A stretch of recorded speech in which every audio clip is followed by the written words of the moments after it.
Prosa Escueta, un podcast de poesía a mi manera. No, a mi manera. No, a mi manera. No, a mi manera. No, a mi manera. A mi manera. No, no, a mi manera. A mi manera, a mi manera. No, a mi manera. A mi manera. No, a mi manera. No, a mi manera no. A mi manera. A mi manera no. A mi manera. A mi manera. No, a mi manera. Prosa a mi Escueta. manera. Prosa Escueta. Prosa Escueta.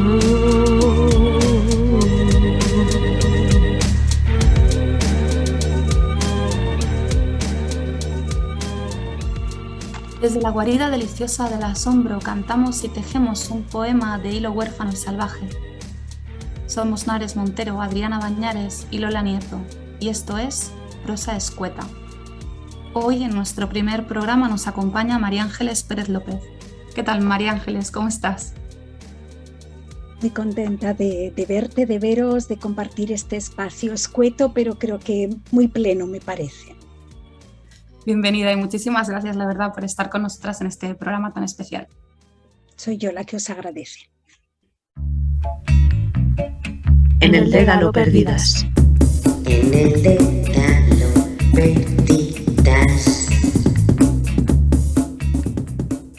La película Eli Lema Sabachthani, del director japonés Shinji Aoyama, muestra un mundo apocalíptico. Un contagioso virus provoca el suicidio de quien lo contrae. Los infectados sienten un pavoroso temor, una desesperación descomunal y acaban quitándose la vida. Esta situación de desamparo instiga a dos músicos que viven en una pequeña casa entre el mar y las dunas a buscar los sonidos puros de la curación. La colisión de caracolas, el zarandeo de tuberías, el golpeteo de un hilo de hierro, el rasgado de huesos o incluso el crepitar del fuego de la pira funeraria, donde incineran el cuerpo de uno de ellos al morir. Todo es registrado y grabado con el objetivo de enhebrar fragmentos vibrantes y trascender el sonido con otros sonidos. El resultado es cualquier cosa menos una melodía. Una saturación de zumbidos, silbidos y cacofonías es lo que escucha quien se sitúa en el centro particular de este concierto. Y eso hace Hannah. El abuelo de una joven contagiada pide al protagonista que cure a su nieta antes de que se suicide. El músico venda los ojos de la chica y le pide que camine hasta encontrar el lugar. Ella deambula a ciegas por un prado y se detiene. Empieza el ruido. ¿Sanador? Hannah escucha. ¿Pero qué oye en ese barullo? Como si de un chamán se tratase, el protagonista de la película inicia el rito y emite sonidos sin historia. Sin melodía no hay sentimientos. La música melódica construye a través de las notas una historia en la que nos reconocemos y por eso nos emocionamos. Pero Hannah no se reconoce. Por el contrario, se desconoce mientras escucha la música vacía de emoción. Una música muerta la alimenta. Hannah se entrega a la canción enloquecida, no hay lógica en el engarce de los fragmentos sonoros y esa locura es su curación, porque al no identificarse niega su historia y su yo. Vacía el cuenco de deseo. Hannah desaparece. La escucha, mata y sana. Madre pregunta: ¿quién soy? Como una flor apura el agua del jarrón. Las amigas perdidas, en sonámbulo paseo, rozan sus brazos con los míos y no me reconocen. La anatomía patológica no da la cara hasta que nos adentramos palpando el 3D. Me hice un filtro armadura de grafeno. Nadie se ha dado cuenta. Aún se desconocen todas sus utilidades. Nadie te quiere decir lo que te dice. En el minúsculo gesto rezuman las intenciones. Creo que todo es mentira. Hay quien va a las bibliotecas y quien va a las librerías a leer. Hay paladines del conocimiento y pobres anhelantes de poseerlo. Yo una vez soñé que me besaban todas las flores. Y aquella vez hubo un depósito de confianza lleno del que bebimos todos. Dejo de respirar un momento y escucho. Todo está bien. Se escucha la respiración, dejo de respirar para escuchar tu respiración, dejo de respirar un momento y escucho. Todo está bien. Menciono en un encuentro de poesía que no soporto estar sola y en silencio, que respirar, que siempre tengo música puesta en otro idioma, no soporto escuchar mi propia respiración, no soporto escuchar mi corazón, no soporto todo el ruido que hay en mi cabeza. El ruido de la calle apenas entra, pero todas las calles van a parar aquí. Yo observo a los transeúntes, esperando el ataque de una guerra no declarada. Una niña sentada en el suelo en la esquina de una farmacia apoya sus manos en un par de botas altas. Pienso en el vacío que dejan unos pasos que se marchan. No se escucha ningún sonido de la calle aquí. El objetivo soy yo, aquí, cerrada, mirando, tan expuesta. Queridas, ¿cuánto ha dado de sí la escucha? Que es el tema del que nos vamos a ocupar hoy y del que vamos a seguir charlando ahora. ¿Qué significa para vosotras escuchar? ¿Qué implicaciones, incluso os diría, no solo poéticas, sino también políticas tiene la escucha hoy en día en un mundo que parece tan sordo? Pues todas, ¿no?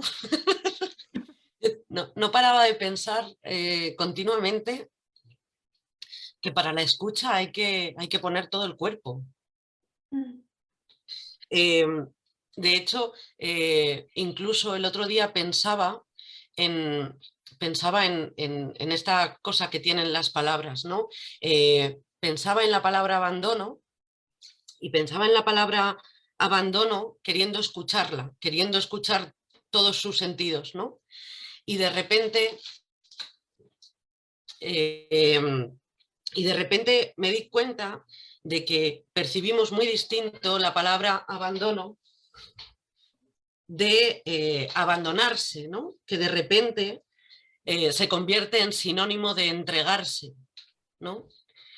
Y para mí eso tiene que ver con la escucha, eso es la escucha. De repente el abandono se convirtió en un territorio al que pude escuchar de otra manera, incluso casi reconciliarme con él.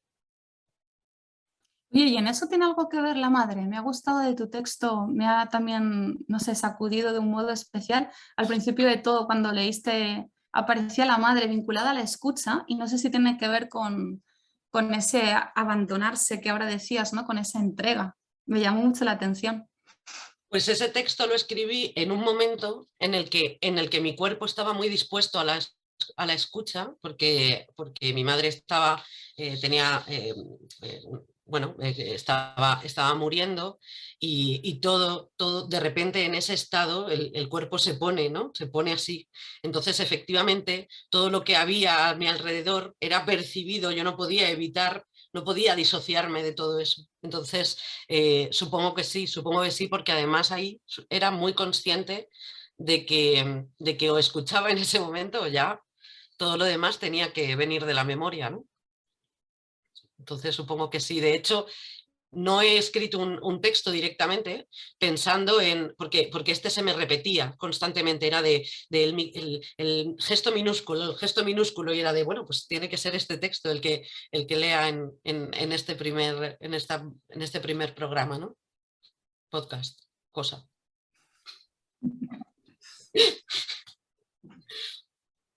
A mí me ha interesado mucho del texto de Adriana todas esas repeticiones, ¿no? Porque de repente hay, cuando una se dispone a la escucha, empieza a percibir los ritmos del mundo alrededor. Pues bueno, es que lo que yo he escrito tiene que ver un poco con que he aprendido a escuchar cuando estoy dormida, ¿no? Porque tengo un miedo muy, muy animal, ¿no? De que mi hijo deje de respirar. Entonces, cuando está siendo una rutina bastante común, ¿no? Que me despierte por la noche y deje de respirar para ver si le escucho a él, ¿no? Que esté respirando en la otra habitación.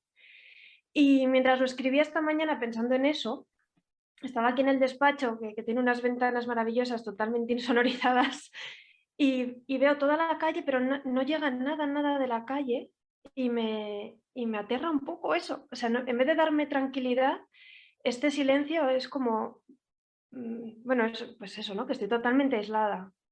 Y nada, y eso es lo que me ha dado a pensar, que no pensaba yo mucho en la escucha y me he dado cuenta, ¿no? de la gran importancia del escuchar.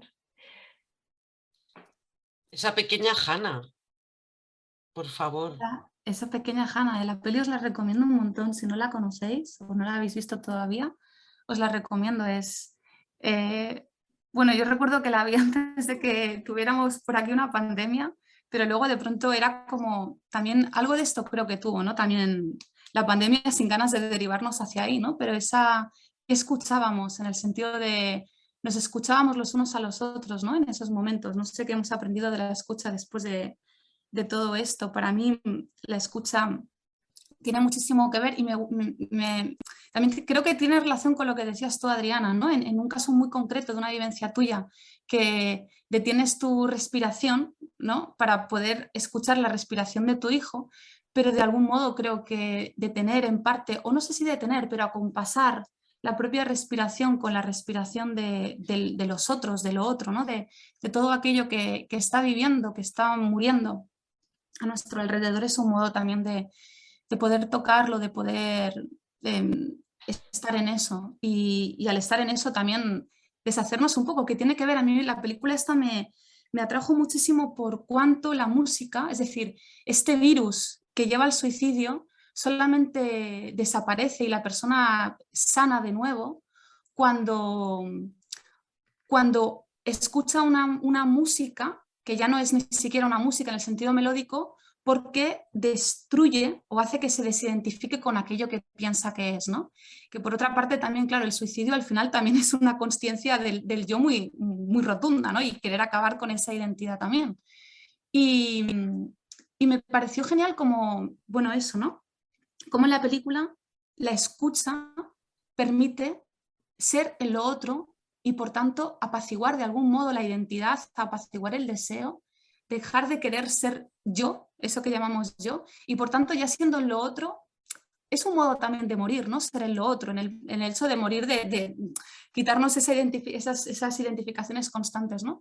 Y ese morir en lo otro, ¿no? Una especie como ya de sujeto un poco sacrificial, acontecer ahí, y la muerte, y la música o el sonido aquí o la escucha como algo que por tanto hace morir y hace sanar. Y para mí el sonido como sanación, la escucha como sanación, también tiene muchísimo que ver con un poema, ¿no? Como la escucha de un poema al final, escuchar las voces, es un modo de sanarnos por el momento que ahí se comparte, por ese sentirnos acontecer en ese instante. ¿Tú qué nos dices, María Ángeles? Os escucho con bueno, sobrecogimiento y mucho, no sé, temblor, me atrevo a decir, porque creo que la poesía es justamente uno de los espacios fuertes de escucha, precisamente porque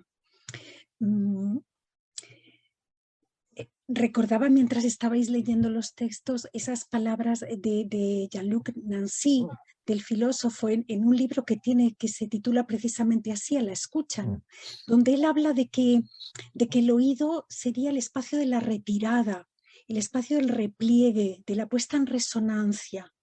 Entonces tienes que permitir que eso resuene, que eso otro, que el hijo, que la madre que se ausenta, que el hijo que se ama y se está cuidando en la noche, que aquello a lo que te estás entregando con amor resuene en ti. Para eso hay que replegarse, hay que retirarse. Y él lo contrastaba con el ojo, porque decía el ojo sería el espacio de la manifestación, el espacio de la ostensión de la evidencia, mientras que el oído sería justamente donde estar a la escucha es como estar a orillas, dice él, estar a orillas de un sentido, estar en un borde, estar en una extremidad. como llegar a esas zonas, ¿no? De borde, de franja, de margen. Y según estabais leyendo los textos y reflexionando, estaba resonando en mí esa visión suya que me parece además tan necesaria, lo habéis dicho, y en términos políticos, en términos poéticos, en términos humanos, o sea, con unas consecuencias, un alcance verdaderamente importante. O sea, creo que es una palabra en un tiempo como de tanto ruido, tantas consignas, tanto que nos estaría aturdiendo. La escucha es uno de los gestos, no sé, o disponerse a la escucha, uno de los gestos más rotundos, me parece. Mencionabas ahora, María Ángeles, a Nancy y todo lo que decías sobre la orilla, el borde, el margen. A mí también, bueno, aparte de todas estas referencias, ¿no? Como resonarme de un modo especial, también como por generar un tanto de debate, hablábamos del poema, ¿no? La lectura o la poesía como ese espacio quizá proclive a la escucha, pero yo muchas veces tengo la sensación de que no nos escuchamos para nada, quizá más todavía bueno, no sé cómo decir, ¿no? Pero en el ambiente poético, porque tengo muchas veces la sensación de que todos tenemos muchas ganas de ser escuchados, tenemos ganas, ¿no? de que el resto se predisponga a esa entrega, pero no sé hasta qué punto tenemos ganas de escuchar. Creo que también tiene que ver, ¿no? con un afianzamiento constante de lo que soy, de entender que lo que uno hace, lo que una hace es importante, aunque luego por ahí se cuelan a veces inseguridades, pero sin embargo estamos en un momento de afianzamiento no sé, ¿no? De la identidad, del yo, de quiero que esto suceda y no sé si escuchamos a los otros. A mí me sorprende a veces en los ambientes poéticos de Barcelona, que es donde vivo, la poca curiosidad y el poco asombro o ganas de asombrarse que hay, en el sentido que al final a los actos poéticos van los amigos de la persona que está ahí, que está en cuestión, ¿no?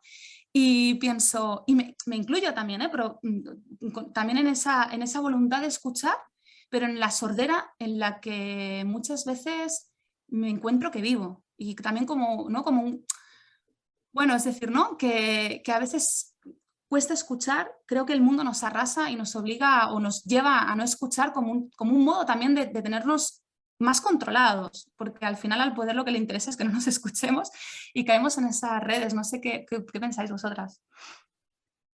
Bueno, yo creo que en Madrid pasa exactamente lo mismo. O sea, quien va a las jams de poesía o quien va incluso a presentaciones, no digo que en todas, evidentemente, menos mal, pero, pero está más, como decía María Ángeles, para que le vean que, que para, que, para, que para escuchar, ¿no?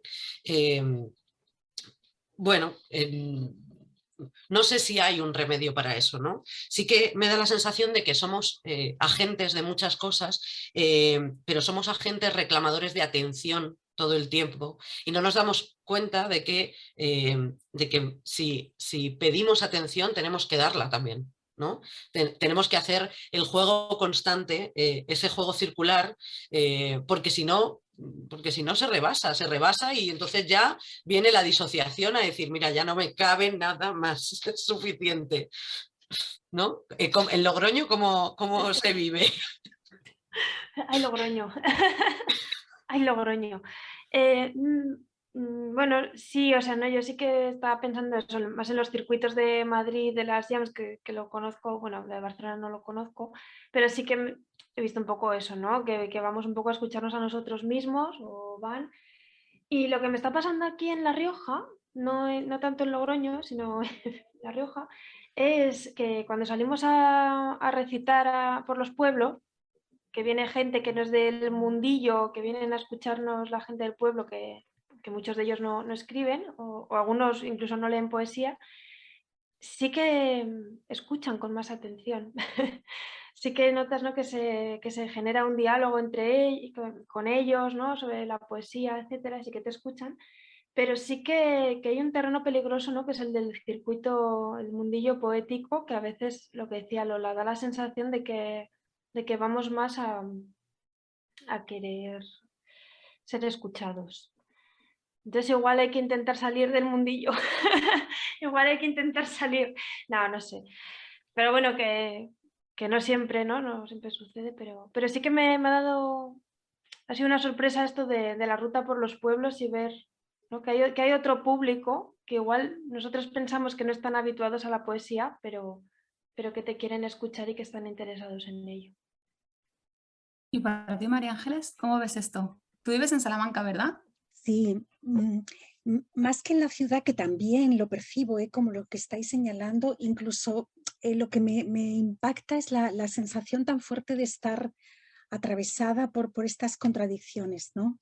Es decir, por espacios como de fragilidad tan grandes que, por ejemplo, la construcción de un yo, de un espacio, ¿no? De un modo diferenciado de decir, toda la gestión también en términos, lo que dice Han, ¿no? El filósofo surcoreano, de que somos promotores de nosotros mismos, nuestros grandes explotadores en este momento del capitalismo tardío, ¿no? Entonces me siento atravesada por esas contradicciones de modo grave, ¿no? O sea, reconozco que lo que habéis planteado creo que es como un elemento capital. Por un lado, es como sentir que hay esa necesidad fuerte de la escucha, porque ahí es donde ocurre un contacto verdadero, profundo con el otro y con lo otro y con la persona incluso que pueda ser. Y por otro lado, esa casi pulsión bulímica, ¿no? De construir un espacio en un mundo de tantas precariedades, es decir, un mundo en el que casi no hay asideros, en el que los asideros son tan frágiles, son tan poco permanentes, ¿no? Y que es un momento como de muchísima tensión personal. Sí, me parece que, bueno, lo que habéis señalado es importantísimo, hermoso, doloroso también, importantísimo. Tiene Byung-Chul Han un libro, ahora que tú lo mencionabas, donde él explica, espero que sea verdad, creo que seguro que sí, que tiene como una especie de huertecito o de jardincito en su casa. Y entonces él, de hecho, intenta no salir mucho de ahí. Creo que no viaja, bueno, como turista no viaja, digamos, ¿no? El viaje así como por ocio ha renunciado a él. Y yo estaba hablando ahora, María Ángeles, si os parece, para podernos de alguna manera despedir de esta sección, os invito a que nos imaginemos a Byung-Chul Han o a nosotras mismas entrando, ¿no? En el jardín, en ese pequeño jardín, y escuchando el sonido de las plantas, ya ni siquiera de los insectos, solo el sonido de las plantas, que a veces pensamos que las plantas no suenan y suenan así. Criaturas de manantial. Criaturas. El poema Mi cuerpo choca contra los pronombres, escrito en deuda con María Ángeles Maeso. Mi cuerpo choca contra los pronombres. No sé a cuál de sus exigencias obedezco. No es cierto que sean cáscaras vacías. Son vísceras y plasman la transfusión que cede cada uno de nosotros. Cuando va a amanecer y salimos desnudos a la habitación más fría del idioma, entregamos materia y ADN. La luz parece tan solo una escaramuza y los hospitales todavía no apaciguan el pavor, pero nosotros ya avanzamos por corredores simétricos y grises con un hilo de sangre de la mano, como si Ariadna hubiese decidido no llamarse Ariadna, sino Penélope, y tejer toda la noche su condena. Como si ellas dos se hubieran abrazado en la temperatura del temor y hubieran recordado que la sangre es un hilo que cose cada parte de su cuerpo. Un riñón sobre el otro en la diálisis. Las dos clavículas como dos mariposas atrapadas que el esternón clavó contra su tórax. Un ovario que llama al otro en las 28 ocasiones en que la luna gira alrededor, o el agua en los pulmones del ahogado, como si las dos fueran una, solo un hilo. De la sangre que gotea por él muy deprisa, caen los pronombres y manchan el suelo. Se enfadan quienes limpiaban las salas del hospital.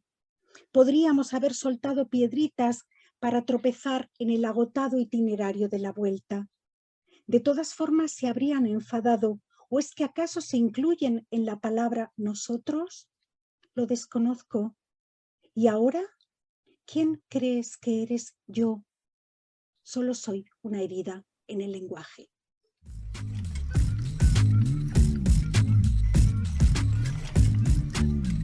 María Ángeles Pérez López es nuestra invitada hoy y es poeta y profesora titular de la Universidad de Salamanca, donde trabaja sobre poesía contemporánea en español. Ha publicado varios libros, entre los que destaca Fiebre y compasión de los metales. Se han editado antologías de su obra en Venezuela, México, Ecuador, Estados Unidos, Colombia y Perú, y en modo bilingüe en Italia y Portugal. Es miembro correspondiente de la Academia Norteamericana de la Lengua Española, miembro de la Academia de Juglares de Fontiveros e hija adoptiva del pueblo natal de San Juan de la Cruz. Forma parte de la Asociación Genealogías y ha sido jurado de varios premios, entre ellos el Premio Cervantes. En junio del año pasado, la editorial Vaso Roto publicó su último poemario, Incendio Mineral, que el Periódico de Cataluña eligió a finales de año como uno de los mejores libros de poesía. Y además, el pasado 11 de mayo nos enteramos de que es uno de los 6 poemarios que optan al tercer Premio Nacional de Poesía Meléndez Valdés de Ribera del Fresno, junto a, entre otros, Sacrificio de Marta Agudo o Confía en la gracia de Olvido García Valdés. Enhorabuena, María Ángeles, y muchísimas gracias por acompañarnos. Creo que no lo voy a decir suficiente, pero eso sí, sumo otra felicitación y es Feliz Día de la Poesía. Muchísimas gracias. Bueno, feliz de estar aquí contigo, con Lola, con Adriana. Además, a Lola le debo una maravillosa nota, un sueño que ha escrito para una edición cartonera de haikus, y bueno, ha sido increíble su compañía, su mirada siempre es, bueno, una profundísima conocedora de la cultura japonesa, pero además con una sensibilidad como poeta inmensa, y la verdad que feliz de estar aquí. Eso es lo mejor que tiene este día. Un placer enorme por mi parte de escribir este pequeño texto, María Ángeles, de verdad un placer. Para mí. Bueno, yo estoy segurísima de que hay muchísimas cosas de las que nos encantaría hablar contigo de este poemario de Incendio Mineral, desde su posicionamiento político, la variedad perceptiva, la sorprendente capacidad de relacionar dimensiones, las referencias. Pero como disponemos de un tiempo medido, empezaré con el atrevimiento de usar unas palabras que Carmen Conde le escribió a Catherine Mansfield y que yo hoy, bueno, pues no podía evitar decirte a ti, ¿no? Decía Carmen Conde: oyendo las columnadas voces de los barcos, sirenas o suspiros de mucha gravedad, deseo, como tú, hacer muy prieta de hermosura la obra. Y es que Incendio Mineral es, además de un poemario tremendamente bello, quizá el mejor ejemplo de lo que aquí hemos venido a llamar prosa escueta. Quizá por eso hoy te has convertido en nuestra madrina, ¿no? Cada palabra tiene un afán científico y responde a una función completa en sentido, sonido y textura. ¿Cómo surge un poemario así? ¿A qué resortes responde? Pues tardó mucho tiempo en encontrar su camino. Solo a la mitad del libro me doy cuenta de que estoy dialogando con mis padres, pero también con la idea de la piedra como aquello de lo que venimos, ¿no? Y del mar como aquello de lo que venimos, y que además está la cuestión de las etimologías, los patronímicos, los apellidos, topónimos, todos esos nombres en los que estamos alojados de un modo u otro y que son sorprendentes a veces, que pueden decirnos algo.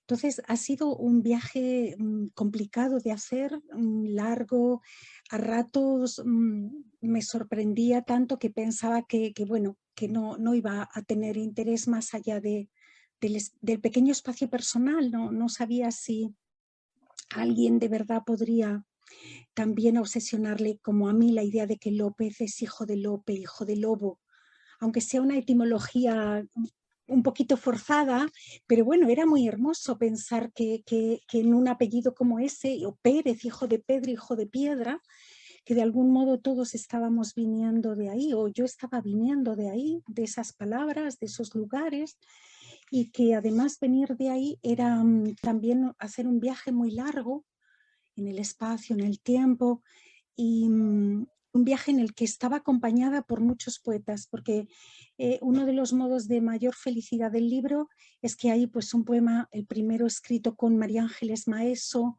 porque ella tiene un libro extraordinario, ¿Quién crees que eres yo? ¿No? Que es el título de un libro suyo, cuando la madre enferma de Alzheimer le pregunta a la hija hablando yo, y de pronto la madre le pregunta, ¿pero quién crees que eres yo?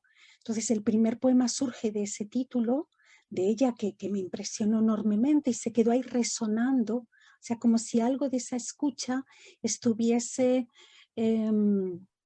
acompasando, golpeando, haciendo que los huesos del cráneo vibren de algún modo, no solo el oído, no solo el estribo, fíjate que se llama estribo, por ejemplo, eso es una cosa, esos huesecillos, yo en algún momento he escrito algo de un pie y el estribo, porque claro que tendría que estar el pie ahí, no la mano o no la cabeza, quiero decir que a lo mejor en cualquiera de las palabras que nos nombran o que nombramos está ocurriendo algo, o puede ocurrir algo. Entonces yo sentí que había palabras en las que una genealogía personal, pero también el espacio, el tiempo estaban resonando.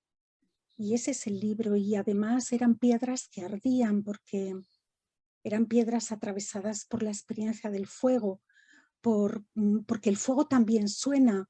En el texto con el que empezaba Lola, es que el fuego también está sonando, y cualquier elemento, ¿no? El fémur en nuestro cuerpo, el corazón del que hablaba antes Adriana cuando pensaba en la respiración del hijo, ¿no? Pulmones, corazón que late, todo ello. En una época en la que, ya lo comentaba antes, ya ha salido, ¿no? Hay determinados temas que ahora mismo están como una punta de lanza atravesándonos. Y decía, en una época en la que la identidad establece su protagonismo, tu poemario propone ese gerundísimo gerundio, ese ser siendo, frente a esta época de absoluta identificación. ¿Por qué resulta importante reivindicar la idiosincrasia? Esa paradoja de saber que estás y no estás a la vez, o que quien está en ti también tiene una deuda extraordinaria, pero no solamente una deuda en términos genéticos, también, por ejemplo, es una deuda poética, por ese homenaje, ese poema con María Ángeles Maeso, un poema con Gonzalo Rojas, porque de pronto hay un verso que entra de Gonzalo Rojas en el poema, otro con Fernando Pessoa, con Antonio Machado, se van sucediendo así diálogos que no son anteriores al poema, sino que se van dando en la escritura del poema, porque de algún modo todos esos elementos resultaban fundamentales, y entonces ser y no ser a la vez, o no saber que no eres solo, que el lenguaje no ha podido ser inventado para una sola persona, o sea, el lenguaje es una experiencia mancomunada, pero lo es el sol, también es una experiencia mancomunada, lo es el oxígeno, también creo mucha parte de los debates de nuestro tiempo. Entonces, de algún modo era un viaje que empezaba, mi cuerpo choca contra los pronombres, o sea, ¿qué digo cuando digo yo? ¿Quién crees que eres yo? El libro de María Ángeles Maeso, ¿no? A lo mejor es verdad que los pronombres no son cáscaras vacías, son vísceras y plasman la transfusión que cede cada uno de nosotros. Eso me pareció que ocurría. Y a lo largo de ese viaje, el último poema se pregunta, ¿y si eres nadie? Del yo al nadie, el nadie que seríamos todos. Y hay un momento impresionante con Fernando Pessoa, que es de Pessoa, porque tú no eres suficiente para ti. Yo me quedé, lo leí y me quedé sin respiración, porque dije, pero es que es cierto, ¿no? Que verdad está alojándose en las palabras del poeta, porque tú no eres suficiente para ti, y es que nosotros, en cada uno, en cada quien, ¿no? Entonces esa pregunta sobre el cada quien y sobre lo colectivo y la palabra especie, y también estaban los animales, entonces hay lombrices y hay abejas y avispas y hormigas diminutas en el libro, porque todo eso está hablándonos y nosotros hablando, ¿no? Es como una comunicación ahí, y las palabras son también hijas y madres, o sea, somos, me parece, hijas y madres de palabras, ¿no? De algún modo. Y como lo somos de relaciones, de conceptos, de contradicciones. Entonces, todos esos elementos y la duda permanente sobre el yo, pero sabiendo que justamente porque pensar en la especie era también pensar en otras especies. ¿Cómo hacían las hormigas? ¿Cómo hacían las lombrices? ¿Qué estaba ocurriendo con las lombrices? ¿No? Y cómo mirarlas era, por un lado, encontrarme con la poesía de Claudio Rodríguez y luego encontrarme con el pasado cercano y también algo de la historia personal. En el episodio 0 comentábamos, ¿no?, la importancia del extrañamiento y aparte para mí leer tu libro ha sido una fiesta personal, porque yo además en la lectura estaba muy cansada corporalmente y recobré todas las fuerzas leyéndote. Esto es real, pero en el título mismo, que me parece que además hace un círculo perfecto, ofreces la dimensión del mundo y su movimiento continuo, ¿no? Y sobre todo la idea, aquí ya la has empezado a perfilar también, lo que nos decías, de que no es tanto que existan muchas vidas, una por cada ser, sino que hay una vida en la que estamos todos, ¿no? Así la poeta, en este caso tú, claro, percibes el kami, que yo sé que también eres experta en asuntos japoneses, lo voy a dejar así, como algo muy abierto, pues eso, percibes el kami, ¿no? Esa idea del espíritu de cada cosa y te pones en el lugar tú lo decías, de hasta los más minúsculos y extraños seres de la tierra.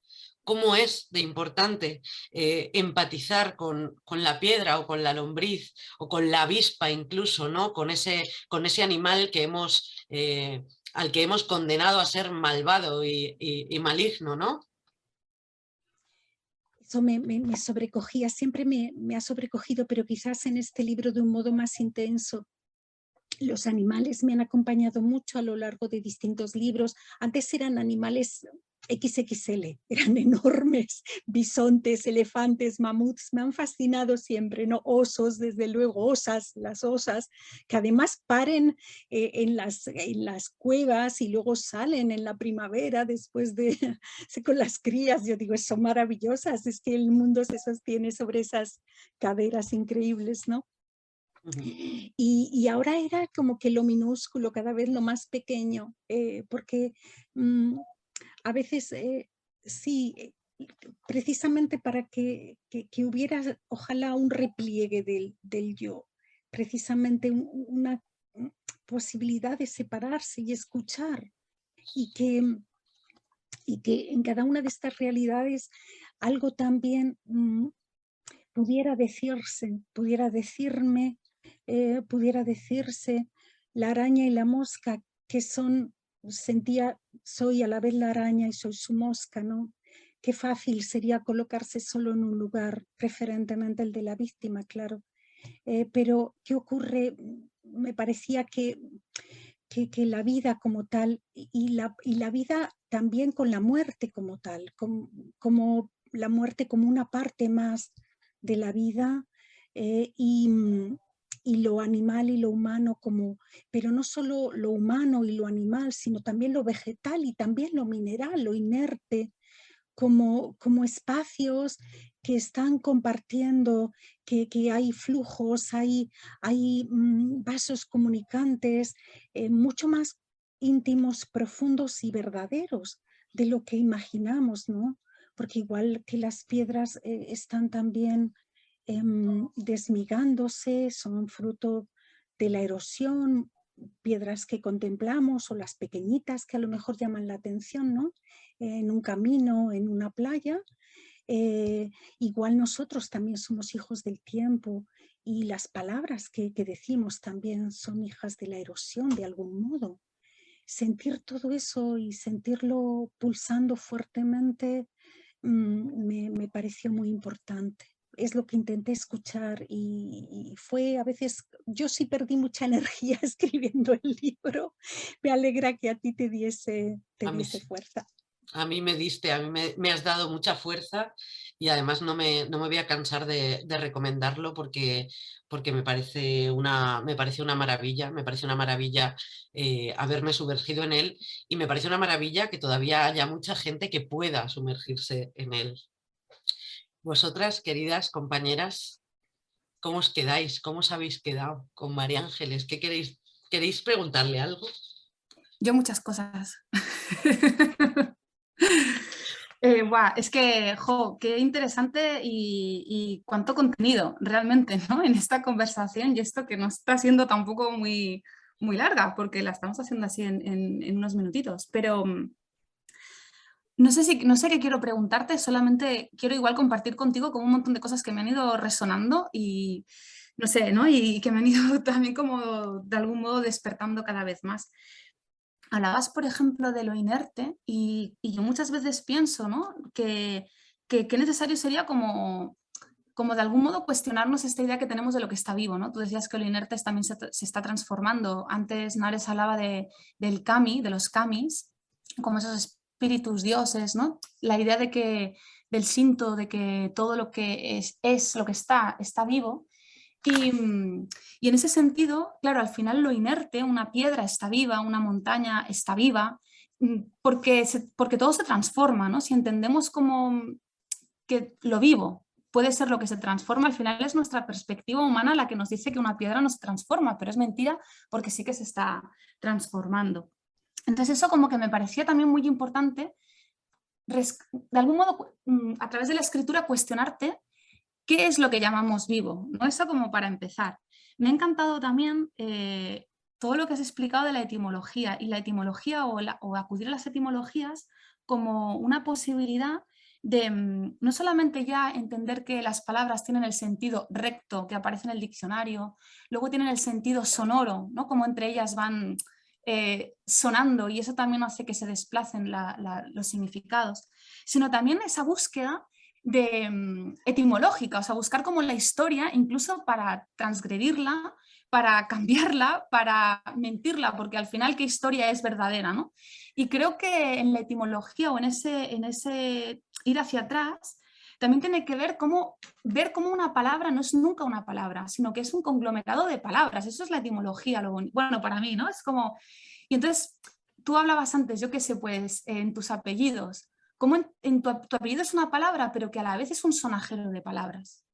Y eso, como que el poema sea capaz de dar cuenta de que al final no hay qué identidad, ¿no? De qué estamos hablando, que es todo lo que... El otro día, ayer, fui a una presentación de un libro de Laura Giordani, y Laura Giordani explicó una cosa que me ha dejado ahí como muy, muy impresionada, y es que por lo visto el corazón, nuestro corazón y la tierra están, o sea, tienen como el mismo grado o sea, que no están rectas. No me sale la palabra, pero sabéis, ¿no? Inclinación. La corazón, ¿el qué?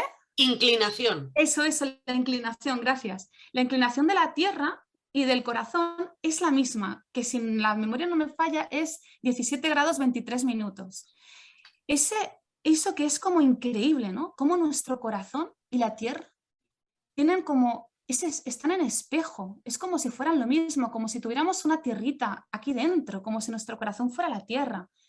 Entonces, y la tierra es nuestro corazón.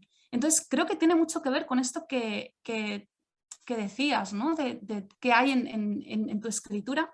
Y ya te digo, no es ninguna pregunta más, bueno, compartir como todo lo que se me ha ido despertando mientras te escuchaba. Si Adriana me permite un momentito, que la voy a robar aquí un segundo pequeño, un datito pequeño, como dice mi sobrina. Yo Hay una imagen que siempre se me viene con las etimologías y con cómo las palabras se convierten en sacos, ¿no? Y es que desde esos sonidos o esas partículas indoeuropeas, son como capas geológicas de significados. Entonces, ir a la etimología es también hacer un poco excavación arqueológica, ¿no? En las palabras y darnos cuenta de cómo el tiempo las ha ido ocultando, moldeando, cambiando, convirtiendo en otra cosa. Y siempre las imagino un poco así, ¿no? Muy terrenales también. Y quizá también, como ella dice en el poema, que todo está cubierto de piel humana, ¿no? Las palabras son el tejido que sujetan el corazón del que hablaba Lola. No, es que no sé qué decir, pero vamos, lo del corazón y la, y la inclinación ya me lo guardo, vamos, porque me ha fascinado también. Además, bueno, es que la tierra, los animales, esa vinculación, esa siempre también está en lo que escribo, ¿no? Yo lo pensaba cuando leía los insectos, yo estaba todo el rato pensando en ti, Adri. Estaba pensando, madre mía, se lo tiene que estar gozando mucho. Eso te iba a decir, yo me lo gozo mucho con este poemario. Nada, no tengo nada que decir, o sea, solo felicitarte y agradecerte haber escrito esta maravilla, de verdad. No, soy yo la que os agradece mucho. Además, bueno, me queda impresionadísima, desde luego con esa inclinación, Laura Giordani, que es una poeta impresionante, y hay que pedirle que, que escriba un poema ahí, por favor que escribamos sobre cómo es que tenemos un planeta dentro del cuerpo, ¿no? Tenemos el planeta dentro del cuerpo, porque quizás si eso lo hacemos visible, muchas cosas cobran otro sentido, o sea, entendemos por qué se sufre tanto cuando rompemos esos vínculos, cuando, bueno, el planeta está con el ecocidio y nosotros como parte también de ese enorme reto del presente. Y pensaba también, fíjate, Nares, una imagen que para mí siempre tiene que ver con la poesía es la del minero. Hablabas de las capas geológicas, quizá porque mi abuelo era minero en Asturias y siempre he sentido que para mí escribir tenía mucho que ver con excavar, con bajar hacia un lugar que no conozco, en el que apenas distingo porque hay poca luz y siempre la preocupación de que falte el oxígeno, y que a lo mejor la poesía es como ese pájaro que los mineros bajaban en el pasado y que advertía del momento en el que había que subir porque se acababa el aire, ¿no? Y esa idea de las capas geológicas me impresiona tanto que quizás la etimología sea justamente ese sonajero, dice Lola Nieto, un sonajero. Qué imagen extraordinaria, ¿no? Porque el sonajero también puede estar hecho de trocitos de piedra o de hueso humano, ¿por qué no? Los huesos de nuestros antepasados o huesos de animales o Semillas. las piedritas que hemos guardado del camino para encontrar el regreso a casa. Entonces, qué impresionante lo que habéis dicho. Muchísimas gracias a las tres, de verdad.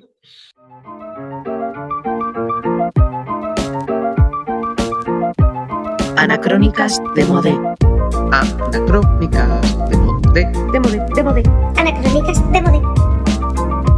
Y un poquito más, una última sección con la que esperamos que acabéis con una sonrisa enorme. Bueno, lo de una sonrisa, no sé, porque lo que he descubierto, bueno, he redescubierto en estos últimos días, pues no es muy alegre. Pero bueno, estamos hablando aquí un poco de despojarnos un poco de la identidad y de salirnos del yo, y os voy a desmontar totalmente. Yo voy ya a la identidad, ¿no? Y bueno, pues hace unas semanas en la casa de mi madre me reencontré con un poemario que había leído hace mucho tiempo, del 2008 creo que salió, que es Guerra de Identidad de Débora Bukusic. Y bueno, en este poemario Débora, que es, ella misma dice, ¿no?, que es medio croata, medio gallega, habla un poco del reencuentro con el padre, de volver a conocer al padre que luchó en la guerra de Yugoslavia, que fue un asesino en la guerra. Bueno, la guerra pues convierte a asesinos, ¿no? Y esa guerra de identidad, ¿no? De reencontrarse con el padre, de volver a conocerlo y de todo esta historia. Caso que con todo lo que está sucediendo, ¿no? Con Ucrania y Rusia, otra vez, ¿no? La guerra tan cerca, esa amenaza, volver a leer a Débora ha sido desgarrador. Y bueno, compartí un poemita suyo en Instagram y me escribió y me comentó algo que yo no sabía, ¿no? Y es que en 2019 reeditó el poemario, lo amplió, lo revisó, también hizo una obra de teatro, ya es actriz también, ¿no? Sobre guerra de identidad. Y me dijo, dice, bueno, hay gente, ¿no? Como yo, que igual estamos escribiendo el mismo poemario durante toda la vida. Y eso me ha hecho pensar mucho, porque en mi propia escritura también, ¿no? Que lo que hablábamos antes, Ares, que yo también al final siempre tiro a la tierra, a los insectos, digo, si parece que siempre estoy escribiendo de lo mismo, ¿no? Y siempre estamos, o en mi caso, ¿no? Siempre estoy buscándome y buscando igual en los mismos terrenos, ¿no? Para llegar a dónde. Y entonces mi redescubrimiento de estos días y que recomiendo muchísimo es Guerra de Identidad, sobre todo eso en la edición más nueva, la del 2019, que sacó con Delirio y que es una pasada. Y hablando de la escucha, os leo un poquito. Si te metías mar adentro, había un ruido bajo el agua ensordecedor, como un búnker subterráneo. Seguro que hay una tapa por la que colarse, un búnker submarino, una fábrica invisible, como un resto de guerra mundial. Y eso es un poco lo que he estado leyendo estos días, ¿no? A Débora Bukusic.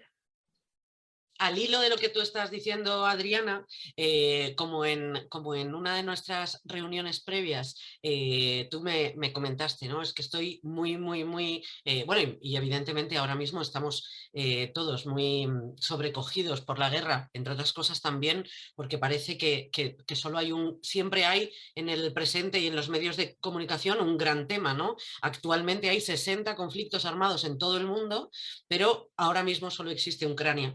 El caso es que con motivo de esta circunstancia, pero también con motivo del mes de marzo, del mes de las mujeres, me ha salido antes lo de la sonrisa, porque a mí lo de compartir me hace siempre sonreír, pero lo cierto es que telita el temón. Les proponía a las obradoras del Obrador de Poesía Collage, les proponía este mes uno de los temas, la poesía brutal. Y para poeta brutal, o a mí la primera que se me vino a la cabeza es Isla Correllero. Y seleccionando, pues qué poema les iba a proponer, ¿no? Mirar o ponerle la escucha, me encontré con este Danzas de la muerte. Ha sido tocado por el amor mi hijo de 10 años, por la belleza de una niña ucraniana, bailarina y enferma de Chernóbil. La nebulosa de su constelación está teñida de un cruel romanticismo y éxtasis parado. La linda muchachita va emigrando de país en país, como las aves selladas por la anilla de la muerte. Su cabello dorado está colgado de la horca glacial de la calvicie. La bella del pañuelo azul tapando el cráneo baila la danza en cruz de su tierra quemada y se aleja en el bus que asila Europa. Todas las tardes, mi hijo mira el dibujo añil que ella le hizo, de un corazón atravesado por la flecha de su boca, sin sangre cautivada. La inocencia es aliento de belleza suprema. No le diré jamás que aquella muchachita llevaba en sí la muerte, la enfermedad terrible que extingue la belleza de las niñas que bailan para los europeos las danzas, crepusculares danzas macabras de Occidente.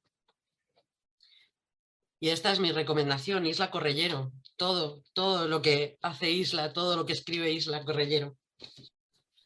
Pues yo me sumo con mi contribución también. Os quiero recomendar algo que se escribió hace 1000 años. Y es un diario, si no conocéis tenéis que ir corriendo a leer esto. Se llama Sueños y ensoñaciones de una dama de Heian. La autora, veréis en el libro cuando lo tengáis entre las manos, que pone Dama Sarashina. En realidad no se sabe muy bien ni quién fue del todo ni si su nombre fue este. Pero en todo caso fue una mujer que vivió hace, pues eso, 1000 años en la corte de Japón.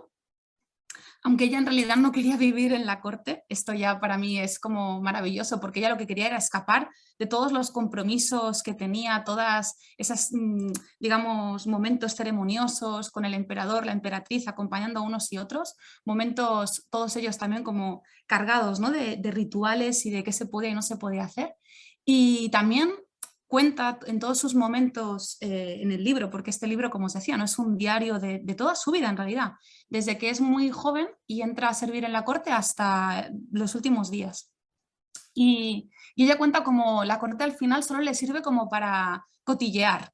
Eso es interesante a nivel, digamos, sociológico, porque es verdad que los diarios, los nikki, que se llaman en japonés, son diarios siempre escritos por mujeres que pertenecieron o que sirvieron en la corte cerca de alguna emperatriz, y sirven mucho para saber un poco cómo se cocía la vida, ¿no?, en esos años y en ese otro mundo. Pero, sin embargo, la dama Sarashina quería huir de todo eso y ella lo único que quería era leer y escribir. Entonces a mí me pareció cuando leí este diario, además los nikki es un tipo de escritura que hoy diríamos también como muy novedosa, porque rompe los géneros. Hay fragmentos en prosa explicando momentos súper cotidianos y también se van enhebrando muchísimos poemas. A veces incluso los poemas son cartas que, por ejemplo, ella envía a su padre o a algún amante o a alguna amiga, y la devolución también de la carta es en forma de poema, que eso me parece maravilloso y deberíamos recuperarlo como sea. Seguro que estáis de acuerdo. Escribirnos cartas que sean poemas es increíble, ¿no? Lees un poema y dice, a mi amiga a la que echaba muchísimo de menos, le escribí, me acordé de ella y le escribí esta carta y entonces es un poema. Y es como, guau, qué pasada. Total, que os lo recomiendo porque realmente cuando yo me acerqué a este libro, lo que me sorprendió es que Sarashina es nuestra amiga, o sea, os lo digo en serio, me hubiera encantado conocerla porque creo que hubiéramos sido muy buenas amigas. O sea, de pronto la distancia de tiempo y de cultura parece como si desapareciera de algún modo, ¿no? Y como si el vínculo fuera estrechísimo. Entonces os recomiendo el libro. Os voy a leer solo un fragmentito de cuando ella era adolescente y una anécdota que tiene que ver con la pasión por la lectura, para que veáis que realmente es nuestra hermana. Dice lo siguiente: en medio de mi tristeza por no poder cumplir mi deseo, que era leer, mis padres me mandaron a visitar a una tía que había llegado a la capital desde la provincia. A mi tía le encantó mi visita y me dijo con cariño, vaya, cómo has crecido y qué guapa estás. Cuando estaba a punto de despedirme me dijo, a ver, ¿qué puedo regalarte? Una cosa práctica seguro que no te interesa. Bien, voy a regalarte algo que sé que deseas. Y me regaló los más de 50 libros de la historia de Genji. Todos estaban dentro de una caja de madera. Aparte, me dio Sai Chuyo, Togini, Serikawa, Shirara, Asanzu y muchas otras historias. Mi alegría cuando regresaba a casa con todos estos libros en una bolsa era inmensa. Con el corazón tembloroso me puse a leer el Genji desde el comienzo. Hasta entonces no había podido leerlo más que a retazos, lo cual solo servía para impacientarme y frustrarme. Pero ahora, recostada en mi habitación y con la cortina echada, podía sacar a mi antojo uno por uno todos los libros de la caja. La sensación era tan maravillosa que no hubiera cambiado mi suerte ni por la de la misma emperatriz. Me pasaba el día leyendo. Incluso por la noche encendía la lámpara que había al lado del lecho y leía y leía. Esta es la dama Sarashina. Y por cierto, como anécdota os cuento que la traducción está hecha por Carlos Rubio y por Akiko Imoto, que Akiko es mi profesora de japonés. Y eso lo supe después. O sea, yo ya estaba dando clase con ella y de pronto volví a tener el libro en las manos y dije, momento, pero si es Akiko. Y sí, también como un vínculo así muy, muy bonito. María Ángeles, ¿tienes algo que recomendar? Ya que estamos. Sí, hay un libro que acaba de salir, bueno, en este caso es de estudios, pero hay una parte muy bonita, es sobre Ida Vitale, acaba de aparecer en Sevilla La escritura como morada, lo coordina María José Bruña Bragado, que es una maravillosa colega de la Universidad de Salamanca, y la parte de estudios pues es muy interesante, pero hay un conjunto prodigioso de homenajes creativos. En el que sobre todo, bueno, poetas de distintos lugares, sumando esos homenajes a Ida Vitale, María Baranda, Luis Enrique Belmonte, Coral Bracho, Luis Bravo, José Luis Gómez Toré. Bueno, es una lista verdaderamente grande, hermosísima, y lo recomiendo mucho porque es verdad que la parte de ensayos tiene un perfil académico, es decir, bueno, pues de estudio de la obra de Ida Vitale que permite conocerla en profundidad, pero es que además esa parte de homenajes creativos hace que veamos que es una de estas autoras imprescindibles que hemos descubierto tarde en realidad. La suerte enorme es bueno, pues su fortaleza física, su fortaleza mental, su enorme inteligencia, su sentido del humor. Pero aunque la hemos descubierto tarde, es de estos hallazgos que, bueno, pues que hacen los días mejores, hacen la vida mejor. Ella tiene un poema dedicado al hecho de ser mujer, que toma un verso de Rosario Castellanos, Otro modo de ser, y es una autora impresionante, la uruguaya Ida Vitale, entre otros premio Cervantes, y estos homenajes creativos de poetas actualmente creo que muy valiosos, es muestra de cómo además, como si fueran sonajeros, ¿no? Entonces, los poemas que alguien escribió de pronto pues se vuelven esas semillas que forman parte de una constelación que alguien lleva dentro de su cuerpo como si fuese la tierra. ¿El título del libro, María Ángeles, has dicho? La escritura como morada. Ida Vitale, La escritura como morada, publicado por la Universidad de Sevilla. Bueno, muchísimas gracias María Ángeles Pérez López por estar con nosotras en este primer programa de Prosa Escueta. Feliz Día de la Poesía a todos. Nos volvemos a ver en otra fecha señalada, el Día del Libro, el 23 de abril. A ver, no, nos volvemos a escuchar. Y hablaremos de la tierra en su amplio espectro. Tierra. Y nos acompañará la poeta Chus Pato. Un honor también, maravillosa. Hasta aquí. Feliz Día de la Poesía a todos. Esto ha sido Prosa Escueta.